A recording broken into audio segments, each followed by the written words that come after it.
नमस्कार दोस्तों, मेरा नाम है काव्या और क्राइम के सीरीज में एक बार फिर से आप सभी का स्वागत है। तो चलिए दोस्तों, कहानी को शुरू करते हैं।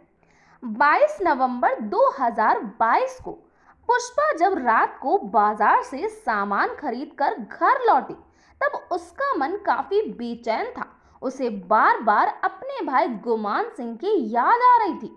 कई दिन हो गए थे उसे भाई से मिले हुए। वह घर के पास ही अपने 17 साल के बेटे शानू के साथ रहता था। उसकी एक दुकान थी। पत्नी आशा यादव से 9 साल पहले ही उसका तलाक हो चुका था। उसके बाद से बच्चे की देखभाल पुष्पा करती थी। वह बड़ा होने के साथ साथ समझदार भी हो गया था। इस कारण पुष्पा उसकी देखभाल के लिए भाई के घर जाने में कई बार नागा भी कर देती थी। फिर भी ना जाने क्यों पुष्पा का मन उस रोज बेचैन था। रात के 9 बज चुके थे। अपने भाई की जिंदगी और शानों के बारे में सोचते सोचते उसने ये निर्णय लिया कि कल सुबह सबसे पहले भाई से मिलने जाएगी। उसका और भतीजे का हाल समाचार मालूम करेगी। ये सोचते सोचते कब उसे नींद आ गई, उसे पता ही नहीं चला। डोडाबाई के रहने वाले चमन सिंह के बेटे गुमान सिंह के पास काफी जमीन जायदाद थी, लेकिन करीब 2 साल पहले वहां का मकान और दुकान बेचकर वह देहरादून आकर रहने लगा था। वह अपनी जमीन आदि संभाल नहीं पा रहा था। अपनी ही मौज मस्ती की दुनिया में मशगूल रहता था और अपनी अनाप शनाप बुरी आदतों पर पैसे खर्च करता रहता था। ऐशो आराम और मजे की जिंदगी में पैसे खत्म होने पर वह अपनी प्रॉपर्टी ही बेच दिया करता था। वैसे वह अपनी बहन पुष्पा का भी काफी ख्याल रखता था। बीच बीच में उसकी तलाकशुदा बीवी भी अपने बेटे से मिलने के लिए उसके पास आती थी। आशा भी उसी शहर के सेलाकुंड में रहती थी और वहीं एक प्राइवेट कंपनी में नौकरी कर अपनी गुजर बसर कर रही थी। उसे अक्सर पैसों की तंगी बनी रहती थी। अगले रोज 23 नवंबर 2022 को पुष्पा सुबह सुबह दिनचर्या से निपट कर नाश्ता किया और जो पकाया था उसमें से ही खाने का कुछ सामान टिफिन बॉक्स में लेकर करीब 9:30 बजे गुमान सिंह के पास गई। घर पर दोनों में से कोई नहीं मिला। बाहर दरवाजे पर ताला लगा था। उसने सोचा शायद वह अपनी दुकान खोलने के लिए चला गया होगा। पुष्पा अपने घर आकर घरेलू कामकाज में व्यस्त हो गई। उस रोज घर में काम भी काफी फैला हुआ था। साफ सफाई भी करनी थी। सर्दी के मौसम में कपड़े धोने और सुखाने की समस्या को देखते हुए उसने गुरुवार को धोए जाने वाले कपड़े भी धो दिए थे। अधिक काम होने के चलते पुष्पा दोपहर तक घर के कामों में लगी रही। दोपहर में खाना खाने के बाद उसे थोड़ी झपकी आ गई। तकिए के नीचे रखे मोबाइल की घंटी बजी और उसके तेज वाइब्रेशन से पुष्पा की आंखें खुल गई। मोबाइल में अनजाना सा नंबर देखकर वह चौंक गई। कॉल रिसीव करने से पहले ही कट गया। तुरंत दूसरी कॉल आ गई। इस बार कॉल गुमान सिंह की थी। उसने तुरंत कॉल रिसीव कर कहा, हेलो हेलो। उधर से जवाबी आवाज गुमान सिंह की नहीं थी। पुष्पा दोबारा बोली, भैया बोल रहे हो, लेकिन तुम्हारी आवाज क्यों बदली हुई है? तुम्हारा नाम पुष्पा है, तुम गुमान सिंह की बहन हो। मैं सहसपुर थाने से HSO गिरीश नेगी बोल रहा हूँ। पुष्पा ने थाने का नाम सुना तो समझ नहीं पाई कि आखिर क्या बात होगी जो उसके भाई के मोबाइल से पुलिस वाला फोन कर रहा है। कहीं उसका मोबाइल तो नहीं खो गया या फिर गुमान ने कुछ कर तो नहीं दिया। पुष्पा चिंतित हो गई और वह झट से बोल पड़ी, गुमान सिंह मेरा बड़ा भाई है, उसका फोन आपके पास कैसे आया? सब मालूम हो जाएगा। तुम पहले अपने किसी परिचित के साथ बाबू वाला आ जाओ।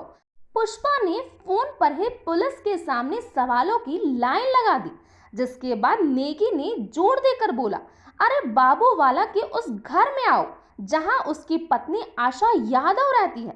इसके बाद कॉल डिस्कनेक्ट कर दिया गया। पुष्पा समझ नहीं पा रही थी कि SHO उसे भाभी के घर पर क्यों बुला रहे हैं। भाई से बात भी नहीं करवा रहे हैं, जबकि वह गुमान से बात करवाने के लिए बार बार आग्रह कर रही थी। वह फटाफट तैयार हुई और बाबूवाला के उस घर पर जा पहुंची जहां उसकी भाभी रहती थी। घर के बाहर कुछ लोगों की भीड़ और कहीं पुलिस कर्मियों को देखकर वह सहम गई। घर में दाखिल होते ही कमरे का दृश्य देखकर वह चौंक गई। उसका भाई बेड पर पड़ा था। कुछ पुलिसकर्मी कमरे की छानबीन कर रहे थे। एक पुलिस वाला हाथ में तख्ती लगे सादे कागज पर कुछ लिख रहा था। पास में ही उसकी भाभी आशा फर्श पर बैठकर रो रही थी। उसे एक पुलिस वाली सांत्वना दे रही थी। वह उससे कुछ जानने की कोशिश कर रही थी। पुष्पा को आया देखकर नेगी बोले, तुम ही पुष्पा हो ना? जी क्या हुआ? मेरे भाई को पुष्पा ने कहा, तुम्हारे भाई की मौत हो गई है। ये लो, इस पेपर पर साइन कर दो। ये फॉर्मेलिटी की जांच के लिए है। उसकी पत्नी आशा ने भी साइन कर दी है। लाश पोस्टमार्टम के लिए भेजनी है, जल्दी करो, तभी उसकी मौत के बारे में कुछ पता चल पाएगा। उसके बाद नेगी ने पुष्पा से भी कई सवाल पूछे जो आशा से पूछे गए थे। गुमान सिंह की किसी के साथ कोई रंजिश थी क्या?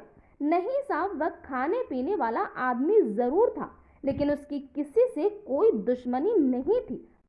ठीक है, कल सुबह थाने आ जाना, बाकी की पूछताछ थाने में ही होगी।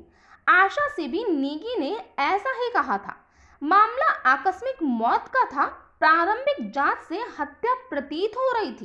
चारपाई पर मृत पड़े गुमान की कोहनियां मुड़ी हुई थी, जीभ बाहर की ओर निकली हुई थी। वारदात की सूचना सीओ संदीप नेगी और एसपी कमलेश उपाध्याय को भी दे दी गई। फॉरेंसिक टीम ने मौके की फोटोग्राफी कर मौत के संदर्भ में साक्ष्य जुटा लिए थे। साथ ही तलाकशुदा बीवी आशा यादव के मोबाइल नंबर की कॉल डिटेल्स के लिए साइबर विभाग को उसका फोन नंबर भेज दिया था। घटना स्थल की प्रारंभिक जांच करने के बाद गुमान सिंह की लाश पोस्टमार्टम के लिए भेज दी गई। इसके साथ ही अज्ञात हत्यारों के खिलाफ आईपीसी की धारा 302 के तहत पुष्पा देवी निवासी शीशमवाड़ा की ओर से रिपोर्ट दर्ज कर ली गई। नेगी ने इस हत्याकांड की विवेचना उच्च अधिकारियों के निर्देश पर स्वयं ही शुरू कर दी थी। एसपी कमलेश उपाध्याय ने गुमान सिंह की हत्या के खुलासे के लिए 2 टीमों का गठन किया, जबकि एसओजी टीम आशा के मोबाइल कॉल डिटेल्स खंगालने के अलावा गुमान सिंह के आसपास रहने वाले लोगों से पूछताछ कर रही थी। आशा और गुमान सिंह के घर के आसपास लगे 45 सीसीटीवी कैमरों की फुटेज भी चेक की जाने लगी। परिणाम आने में ज्यादा समय नहीं लगा। पुलिस ने 48 घंटे में ही संदिग्ध आरोपी और आशा देवी के प्रेमी रंजीत सिंह को हिरासत में ले लिया।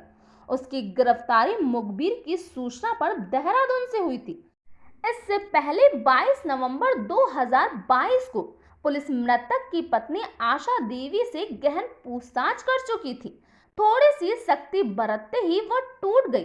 बिफरते हुए पहले उसने अपना दुखड़ा सुनाया, फिर उसने प्रेमी रंजीत सिंह नेगी के साथ मिलकर गुमान सिंह की हत्या करना स्वीकार कर लिया। आशा यादव ने बताया कि उसका पति अय्यश किस्म का था। उसकी आदतों से वह बेहद ही परेशान थी। आशा का कहना था कि वह अक्सर दिन भर शराब पीकर मौज मस्ती में डूबा रहता था। सारे पैसे अपने और दोस्तों पर उड़ा देता था। मना करने पर उसकी पिटाई भी किया करता था। न उस पर और न ही बच्चे पर वह ध्यान देता था। उसकी इसी आदत से तंग आकर उसने साल 2013 में उससे तलाक ले लिया था। तलाक लेने के बाद गुमान ने ओडिशा की एक महिला से दूसरा ब्याह रचा लिया था।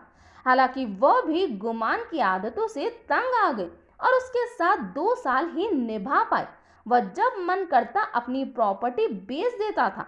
इस कारण ही मन में उससे नफरत होने लगी थी। गुमान पैसे लुटाता और वह बच्चे के साथ तंगहाली में जीवन गुजार रही थी। आखिरकार आजीज आकर वह सैला कोई चली गई। वहीं एक कंपनी में मामूली नौकरी कर ली, किसी तरह जीवन यापन करने लगी। उन्हीं दिनों उसकी मुलाकात रंजित सिंह नेगी से हुई। वह उसे इलाके की एक कंपनी में गार्ड की नौकरी करता था। जान पहचान जल्द ही गहरी नजदीकियों में बदल गई। एक तरह से वह दोनों लिव इन रिलेशन में पति पत्नी की तरह जीवन गुजारने लगे। एसएचओ ने उससे पूछा, गुमान से तुम्हारा तलाक होने के बाद जब तुमने प्रेमी रंजीत के साथ अपनी जिंदगी की शुरुआत कर दी और गुमान को कोई आपत्ति नहीं थी, फिर तुमने पति की हत्या क्यों की? इसके जवाब में आशा ने कहा वह अपने प्रेमी की बहकावे में आ गई थी। इसके लिए उसे प्रेमी ने उकसा दिया था कि गुमान सिंह को हटाकर उसकी प्रॉपर्टी पर कब्जा किया जा सकता है। अपने प्रेमी रंजीत को आशा ने गुमान की पारिवारिक स्थिति के बारे में पूरी जानकारी दी। गुमान की दो बहनें हरिद्वार के लक्सर कस्बे में ब्याही हुई थी। उनमें से एक देहरादून में अपने पति और परिवार के साथ रह रही थी। गुमान सिंह के एक भाई की मौत हो चुकी थी, जबकि उसका एक भाई लापता था। आशा जानती थी कि गुमान की मौत होने पर उसकी सारी प्रॉपर्टी पर आसानी से कब्जा किया जा सकता है। आशा के प्रस्ताव को रंजीत ने स्वीकार कर लिया था। उसके बाद दोनों ने मिलकर ये योजना बनाई। आशा और रंजीत द्वारा रची गई साजिश के मुताबिक 22 नवंबर 2022 को आशा ने एक नया सिम खरीदा। उसने बताया कि उसी नए नंबर से गुमान सिंह को फोन कर बाबूवाला मोहल्ले स्थित घर पर बुलाया था। जब गुमान बाबूवाला आया तब रात को उसके खाने में नींद की गोलियां डालकर उसे खाना खिला दिया। आधी रात को गुमान सिंह गहरी नींद में सो गया। उसी समय रंजीत एक रस्सी लेकर आया। बेहोशी की हालत में रंजीत के साथ मिलकर उसने रस्सी से उसका गला घोट दिया। कुछ देर छटपटाने के बाद उसकी मौत हो गई। तलाकशुदा आशा यादव ने गुमान की हत्या करवाई थी, इसीलिए पुलिस ने आशा का ये बयान दर्ज कर लिया। दोनों आरोपियों को अदालत में पेश किया गया। वहां से उन्हें हिरासत में लेकर जेल भेज दिया गया। दोनों आरोपियों को अदालत में पेश किया गया। वहां से उन्हें हिरासत में लेकर जेल भेज दिया गया। पूरा मामला, इस घटना के बारे में आपका क्या कहना है, प्लीज कमेंट बॉक्स में बताइए। तो आज के लिए इतना ही। Thank you.